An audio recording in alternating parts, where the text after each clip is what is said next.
السلام علیکم ورحمۃ اللہ وبرکاتہ۔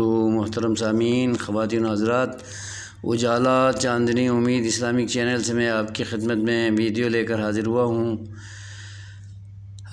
نئے آنے والے سامعین و سامعات سے میری التماس ہے کہ وہ میرے چینل کو ضرور سبسکرائب کریں، ویڈیوز واچ کریں اور شیئر اور لائک بھی کریں۔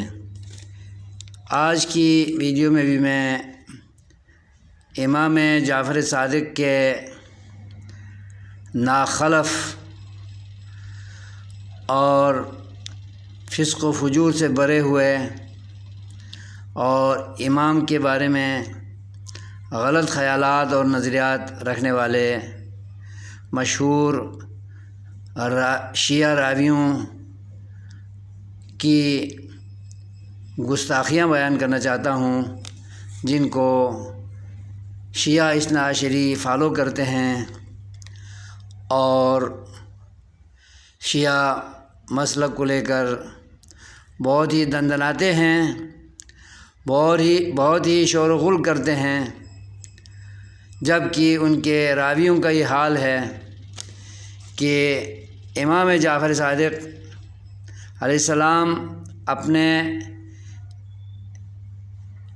ایک ساتھی برید بن معاویہ کے متعلق فرماتے ہیں کہ برید پر اللہ کی لعنت ہو۔ رجال کشی جو ان کی مستند کتاب شیعوں کی، اس کے صفحہ 113 اور 156 میں یہ حقائق موجود ہیں۔ اور دوسرے راوی محمد بن مسلم جو امام جعفر صادق کے ساتھیوں میں سے ہیں، اور یہ بھی نابلد اور ناخلف تھا، اس کے بھی امام کے بارے میں بہت غلط نظریات تھے، اسی لیے امام علیہ السلام نے اس کے اوپر بھی اللہ کی لعنت کی ہے اور اس کا ایک عقیدہ بد بیان کیا ہے امام جعفر صادق نے۔ وہ فرماتے ہیں کہ محمد بن مسلم شیعی اثنا عشری کا یہ عقیدہ تھا کہ خدا تعالیٰ کسی چیز کو نہیں جانتا جب تک لوگ واقعات کر نہ بیٹھیں، یا کسی بات کو نہیں جانتا جب تک لوگ اپنے منہ سے غلط یا اچھی بات کہہ نہ دیں۔ اس کو نظریہ بدا کہا جاتا ہے، جو کہ بالکل ہی باطل عقیدہ ہے۔ اللہ تبارک و تعالیٰ نے اپنی کتاب میں فرمایا ہے کہ میں خبیر ہوں، سب چیز کی خبر رکھتا ہوں، میں علیم ہوں، سب چیزوں کو جانتا ہوں، میں حکیم ہوں، سب چیزوں کی حکمت و فلسفہ کو میں جانتا ہوں، میں بصیر ہوں، میں سمیع ہوں، یعنی میرے سارے اوصاف اچھے اور اعلیٰ پیمانے کے ہیں۔ جبکہ محمد بن مسلم کا یہ عقیدہ تھا کہ اللہ کچھ نہیں جانتا، نہ کچھ اسے علم ہوتا ہے۔ جب تک لوگ کسی برائی کو نہ کریں اللہ کو پتہ نہیں چلتا، جب تک لوگ کسی نیکی کو نہ کریں اللہ کو خبر نہیں ہوتی۔ نعوذ باللہ من ذالک۔ شیعہ ایسے لوگوں کی پیروکاری کر رہے ہیں، اور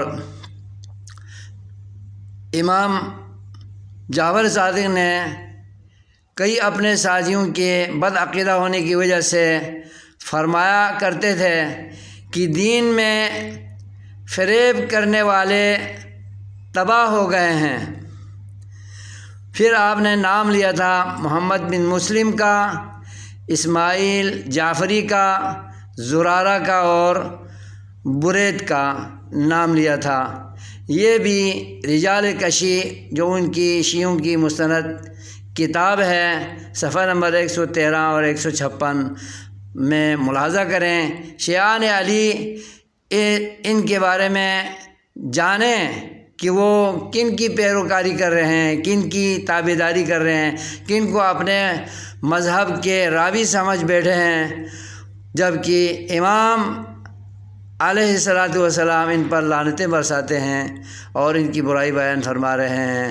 لہٰذا شیعہ مسلمانوں کو چاہیے کہ وہ ان راویوں سے لینے والے مذہب کو چھوڑ کر کتاب و سنت کے عقائد کی طرف چلے آئیں، جو اللہ اور رسول سے ثابت عقائد ہیں اور عبادات ہیں اور اصول دین ہیں۔ انہوں نے جو کچھ اپنا رکھا ہے ان دین میں فریب کرنے والے راویوں سے منقول ہے، وہ کیا صحیح دین پھیلا سکتے ہیں جو مسلمانوں کے صحیح عقائد کی بالکل ضد پر اترے ہوئے ہیں اور بالکل اپوزٹ اور مخالف سمت پر چلے ہوئے لوگ تھے، اور شیعہ اثنا عشری لوگوں کو فریب دیا ہوا ہے، دھوکے میں رکھا ہوا ہے۔ اللہ تعالیٰ سب کو سمجھ دے، آمین۔ والسلام علیکم ورحمۃ اللہ وبرکاتہ۔